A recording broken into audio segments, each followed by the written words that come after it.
हैं। जहां पर मोदी को हराने की बात आएगी तो हम गठबंधन के साथ खड़े होंगे। हम उसमें इस तरीके, मोदी से क्या दिक्कत है आपको? मोदी देश के लिए जहर है। जहर है? हाँ, देश के लिए जहर है। जहर बता रहा हूँ मैं आपको। कैसे जहर है?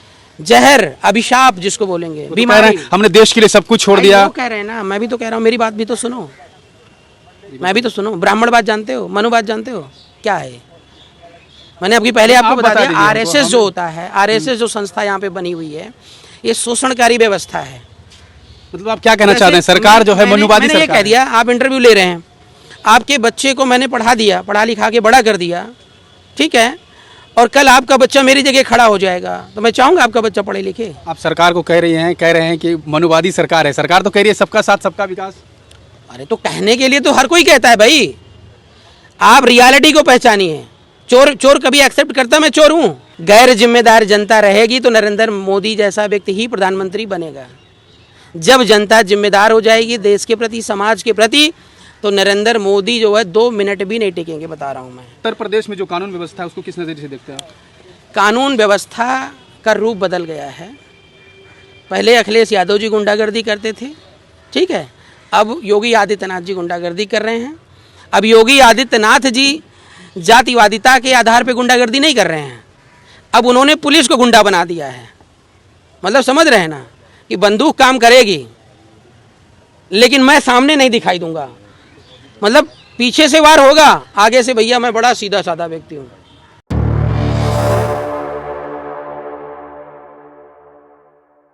– 2024 चुनाव नज़दीक है और बिहार में 25 का भी लोक विधानसभा चुनाव होने वाला है। इसको लेकर के तमाम राजनीतिक दल जो हैं, तमाम राजनीतिक पार्टियां वो सक्रिय हो चुके हैं और अपने अपने तरीके से तैयारी कर रहे हैं। ऐसे में बिहार में एक ऐसी पार्टी ने एंट्री की है जो बिल्कुल ही नई है। उस पार्टी का नाम है भारतीय राष्ट्रीय पार्टी और उसके अध्यक्ष आर.पी. मौर्य जी हमारे साथ हैं। इनसे कुछ बातचीत करेंगे और जानेंगे कि इस पार्टी को बनाने का उद्देश्य क्या है और बिहार में इनका कदम कैसे पड़ा। भारत देश के अंदर कोई ऐसी पार्टी नहीं है जिसे आप अपनी कह लें। सभी पार्टियां व्यक्तिवाद, परिवारवाद, जातिवाद, मनुवाद में ग्रसित हैं और सब लोग पार्टी नहीं, पार्टी कहने के लिए तो लोकतांत्रिक होती है, लेकिन एक कंपनी की तरह चल रही है। पैसा लगाइए, इन्वेस्टमेंट करिए और रिटर्न लीजिए 10 साल के बाद। ऐसी कंपनी चल रही है सारी पार्टियां। तो हम जैसे पढ़े लिखे लोग अगर इस देश के अंदर हैं तो सोचना तो लाजमी है कि भाई इस देश का कल्याण और उत्थान कैसे होगा। इन्हीं चीज़ों को लेकर चिंतन मंथन जब किया गया तो भारत देश में युवाओं का राजनीतिक जो भविष्य है वो शून्य है, और जब राजनीतिक भविष्य शून्य है तो सब कुछ शून्य है। बाबा साहब भीमराव अम्बेडकर ने कहा नहीं, सत्ता हर ताले की चाबी होती है। तो जब युवा सत्ता में जाएंगे नहीं, चोर और बदमाश जाएंगे बना बना करके, तो युवाओं का भविष्य कौन सुधारेगा? इसीलिए भारतीय राष्ट्रीय पार्टी का गठन हुआ और भारतीय राष्ट्रीय पार्टी एग्जिस्टेंस में आई है। अब भारतीय राष्ट्रीय पार्टी का जो संविधान है वो अन्य पार्टियों के संविधान से बहुत अलग है। अभी तक कोई चुनाव लड़ी है भारतीय राष्ट्रीय पार्टी? हाँ, 2022 में हम लोग उत्तर प्रदेश के चुनाव में शामिल हुए थे, लेकिन वहाँ पर जैसे जो समस्याएं हम लोगों ने फेस किया ज़मीनी लेवल पर, कि पार्टियां एक तरीके से पूरी हॉबी हैं। हॉबी होने का मतलब है कि नीचे वाले किसी भी व्यक्ति को या पार्टी को उठने नहीं देना चाहती हैं, ठीक है। तो 3 से 4 सीटों पर हम लोगों ने पर्चे भरवाए थे, लेकिन वो सारे पर्चे उन लोगों ने खारिज करवा दिया। खारिज करवा दिया बीजेपी वालों ने। और यहाँ पर बीजेपी के जो कैंडिडेट थे उनके पर्चे खुद जो रिटर्निंग ऑफिसर होता है वो भर करके लिख रहा था। तो आपने इसके लिए क्या कदम उठाया? तो खारिज कर देना ये तो बहुत बड़ी बात है। ये तो होता ही है। ये तो चुनाव लोकतंत्र में ये कैसे हो जाएगा? लोकतंत्र में जो अधिकारी होते हैं, रिटर्निंग ऑफिसर होते हैं, वो सब ऑलरेडी मैनेज होते हैं। चुनाव का तरीका है भारत में, ठीक है। जैसे मैं बड़ा कोई नेता हूँ और हमने आपको मैनेज, रिटर्निंग ऑफिसर को मैनेज कर लिया, तो उन्होंने हमारी वाली बात करी और देखा, समीकरण बनाया कि छोटे मोटे जितने आ रहे हैं उनको साइड में कर दो, 2 में लड़ाई हो जाएगी, समीकरण बन जाएगा, इलेक्शन जीत लेंगे। तो वो फॉल्ट आप में निकालते हैं, कोई ना कोई फॉल्ट निकालेंगे। ऐसी कंडीशन में आपको इन्फॉर्मेशन देंगे कि आप कुछ नहीं कर पाएंगे। उसके बाद आप अगर चले जाइए सुप्रीम कोर्ट, हाई कोर्ट की केस करवा दें, स्टे ले आएँ, रोक लें, तो चुनाव आयोग ये कहता है कि आप केस करवाइए, कुछ भी करवाइए, लेकिन चुनाव नहीं रुकेगा। अगर आप केस करवाते हैं, सिद्ध कर पाते हैं, तो बाद में जो है उसको होल्ड कर दिया जाएगा, दोबारा चुनाव होगा। अब ये मुझे बताओ कि कोई पार्टी बना रहा है या कोई चुनाव लड़ने जा रहा है तो उसको कोई व्यक्तिगत काम नहीं है, कोई व्यक्तिगत काम नहीं, वो बस दिन भर यही काम करे, कभी हाई कोर्ट, कभी सुप्रीम कोर्ट, कभी कहीं। यही मेरी ज़िंदगी है, यही मेरी ज़िंदगी में पैदा हो गया। मैंने विधायक बनने का सोचा, मैंने सांसद बनने का सोचा, तो मैं भारत देश की पूरी व्यवस्था से जब लड़ूंगा तब कहीं जाके पार पाऊंगा। कितने लोग हैं यहाँ से जो घर द्वार सब छोड़ करके लड़ने के लिए तैयार हैं? रेयर केस में। इसलिए जो युवा ईमानदारी से लड़ रहा होता है वो पीछे हो जाता है, और जो चोर बदमाश टाइप के लोग होते हैं वो आगे आ जाते हैं। इस वक्त आप बिहार की राजधानी पटना में हैं जी। बिहार कैसे आना हुआ और बिहार आकर के क्या उद्देश्य, बिहार आने का उद्देश्य क्या है? नहीं, बिहार मेरी ऐतिहासिक जन्मभूमि और क्रमभूमि दोनों है। मैं भगवान बुद्ध का बहुत बड़ा फॉलोअर हूँ, सम्राट अशोक का फॉलोअर हूँ, बाबा साहब का फॉलोअर हूँ। तो जो पूरे विश्व को ज्ञान देने का जो दीपक यहाँ से जला है, इसके प्रति मुझे बड़ी श्रद्धा और आस्था है, और बड़े दिनों से अभिलाषा थी कि मैं बिहार एक बार देख करके आऊँ, समझ करके आऊँ। और जबकि मैं यहाँ पर आया तो कोई ऐसी ऐतिहासिक धरोहर देखने नहीं गया, जनता के बीच में गया, क्योंकि मेरी अभी जरूरत जो है वो कहाँ पर है मैं उसको देखना चाहता हूँ। जनता के बीच जाकर आपने क्या अनुभव किया? अनुभव यही किया, अभी तो मैंने आपको बताया भी इससे पहले भी, कि जो है जनता पूरी तरह अस्त व्यस्त और परेशान है। जो सरकारी योजनाएं हैं ज़मीन तक एक भी नहीं है, कहीं चोरी है, कहीं बदमाशी है, कहीं अपहरण है, मार काट, हत्या, बलात्कार, ये सब चल रहा है लगातार।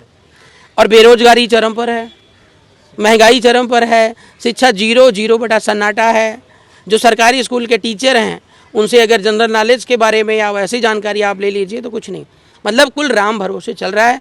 पृथ्वी पर गाय भैंस की तरह आप आ गए हैं, जब तक आप जिंदा रहिए, चले जाइए। महंगाई कैसे कम किया जा सकता है? महंगाई पर तो सवाल बहुत लोग उठाते हैं, महंगाई है, कम कैसे किया जा सकता है? आप बताइए। पढ़े लिखे, ये बड़ी नीति है, ये 1 मिनट 2 मिनट में नहीं समझाई जा सकती कि महंगाई कैसे कम की जाए। समझ रहे हैं ना? जब सिस्टम हमारे पास आता है, जैसे आपने कहा कि गाड़ी कैसे चलाओगे, तो अब गाड़ी की चाबी आपने मुझे दी नहीं, गाड़ी पे बिठाया नहीं, अब बोलो गाड़ी बताओ कैसे चलाओगे, तो हम कैसे बता दें गाड़ी चलाएंगे? और कुछ चीज़ें इंटरनल पॉलिसी होती है, जो चीज़ हम शेयर नहीं करते हैं। शेयर इसलिए नहीं करते हैं कि जो विपक्षी हैं वो लोग उस पर राजनीति तो कर लेंगे, प्रोपोगंडा तो फैला देंगे, लेकिन रिजल्ट 0 होगा। जैसे मैंने अभी शिक्षा वाला पॉइंट ओपन किया, तो इसलिए मैंने ओपन कर दिया है, उसको कोई भी कर ले, वो समाज और देश हित में है करके दिखा दे, अगर जनहित के लिए है। वैसे महंगाई की भी अगर बात होगी तो जो आर्थिक हमारी जो कमेटी है उस पर चिंतन मंथन होगा, विचार होगी, उसके बाद निर्णय लिया जाएगा। अभी हम शॉर्ट टर्म में उसके बारे में कुछ नहीं कह सकते। 2024 का लोकसभा चुनाव नजदीक है, 25 का विधानसभा चुनाव भी होगा जी। तो कैसे चुनाव लड़ेंगे आप? किसी पार्टी के साथ अलायंस करेंगे या खुद के बल? नहीं, 2025 का तो अलायंस का कोई मतलब नहीं है। धुआंधार तरीके से हम लोग बिहार में लड़ेंगे, सरकार भी बनाएंगे। ये हम सभी बिहार वासियों से अपील करते हैं, अपना साथ सहयोग बनाइए, और बिहार की जो हर समस्या है उसका समाधान हम है। लेकिन अभी लोकसभा की जो बात हो रही है, प्रयास तो हमारा है पूरा, लेकिन अभी देखते हैं कि हम कितनी सीटों पर उतर पाते हैं। 2024 चुनाव को लेकर के तमाम जो विपक्ष के लोग हैं एकजुट हो गए हैं, जिस गठबंधन का नाम उन्होंने इंडिया रखा है, उसको किस नजरिए से देखते हैं? जहां पर मोदी को हराने की बात आएगी तो हम गठबंधन के साथ खड़े होंगे। हम उसमें इस तरीके, मोदी से क्या दिक्कत है आपको? मोदी देश के लिए जहर है। जहर है? हाँ, देश के लिए जहर है। जहर बता रहा हूँ मैं आपको। कैसे जहर है? जहर, अभिशाप जिसको बोलेंगे, तो बीमारी। हमने देश के लिए सब कुछ छोड़ दिया। कह रहे हैं ना, मैं भी तो कह रहा हूँ, मेरी बात भी तो सुनो, मैं भी तो सुनो। ब्राह्मणवाद जानते हो, मनुवाद जानते हो क्या है? मैंने अभी पहले आपको बता दिया। आरएसएस जो होता है, आरएसएस जो संस्था यहाँ पे बनी हुई है, ये शोषणकारी व्यवस्था है।